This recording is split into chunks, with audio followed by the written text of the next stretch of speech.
کشتگان سال 67 گرامی باد.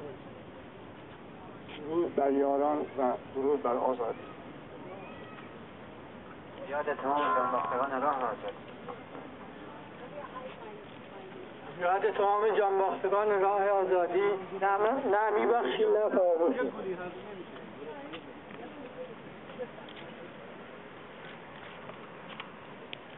این سمبل گل‌هایی است که پرپر کردند. گل‌ها همیشه می‌رویند. Terror durch den Erziehungstung islamische Regierung.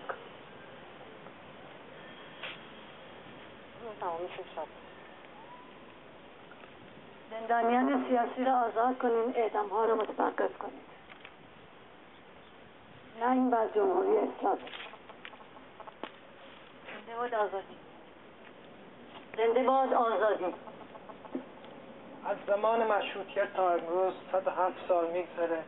تو این 107 سال قربانیان شهدای فراوانی در راه مبارزه با دیکتاتوری استبداد داده شده است. هنوز راه طولانی فراوان برای گرفتن آزادی در راه است. یاد تمام شهدا، به خصوص شهدای سال 67 گرامی باد. یادشان زمزمه نیمه شب مستان باد، تا نگویم که از یاد فراموشانم. من علیه فراموشی، علیه جنایت‌هایش تا به حال شده که هنوز هم همونها سر کار هستند، هنوز اون خاطره ها هم برای ما زنده هست. من یاد دوستان را گرامی می‌دارم. یه شعر خیلی کوچک به زبان آذری می‌خونم.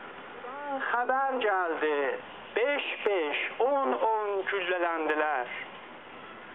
Onlardan haber geldi. Hayat eşki kanlarında döyünerek kanlarına belendiler. Onlardan haber geldi. Sinar teh dayandılar. Yarpak teh elendiler. یاد تمام شهدا، یاد همه شهدا را نگه می‌داریم، به یادشون گل می‌اندازم و انتقامشون رو تا آخر می‌گیریم. مرسی. زنده باد آزادی، زنده باد اتحاد مردم ایران. زنده باد آزادی. به امید پایان کابوس جمهوری اسلامی. من یه شعر میخونم از شیربانو سیمین بهبهانی که گفته برای زنده ماندن بسی بهانه دارم، یکی همین که فردا بهار دیگر آید. من با آب افتادم تو بگذر، شهر ایجاد دنیای بهتر. گل باشید عمر گل نباشید دوستان، جاوید باشید. به امید پایان این کابوس. ما موظفیم که نگذاریم این جنایت هیچ موقع فراموش بشه دوستان.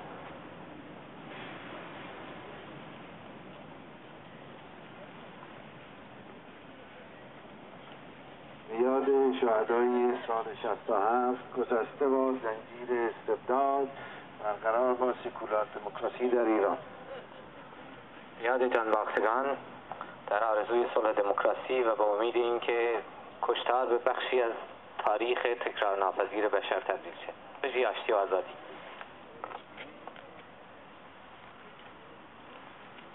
یادیان و خیر.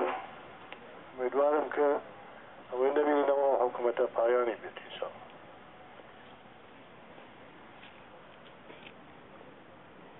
نه فراموش میکنیم، نمیبخشیم. مرگ بر جمهوری اسلامی. حذف دیگراندیشان در تحریر نهایی به کشتار آنها منجر خواهد شد. به امید پایان وقتک جمهوری اسلامی.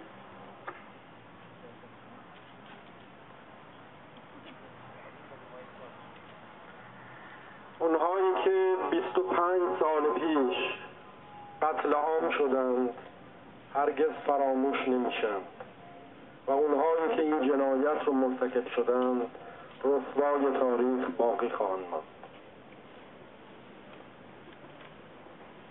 امید روزی که هیچ مادری داغدار نباشه.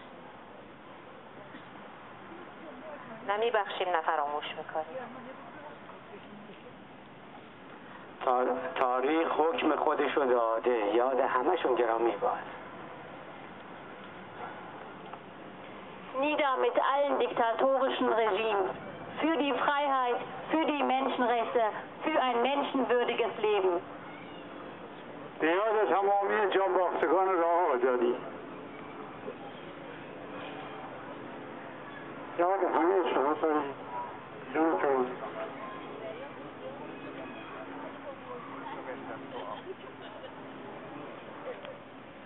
به یاد شهدای تاریخ بشریت. به یاد یاران برای آزادی. یاد بود همه شما. ما این جنایت بزرگ بر علیه بشریت را هرگز فراموش نخواهیم کرد و آنها برای همیشه در اعماق دل ما باقی خواهند ماند. درود بر همه جانباختگان. یاد و نامشان گرامی و جاوید باد و لعنت بر قاتلانش. خواهان محاکمه تمام سران جمهوری اسلامی هستیم. مرگ و نمند با کماری جمهوری اسلامی. ما سال 67 را هیچ موقع فراموش نخواهیم کرد. بهترین بچه های مملکتمون، بهترین انسان هایی بودن که به وسیله دشمن ها از بین بردن. ما هیچ موقع اینا فراموش نخواهیم کرد و کاری که داریم اینه که واقعا به تمام دوستان و به هموطنان ما بگیم که در این روزها بیشتر از این شرکت بکنند. واقعا ما باید فراموش نکنیم، هیچ موقع فراموش نخواهیم کرد.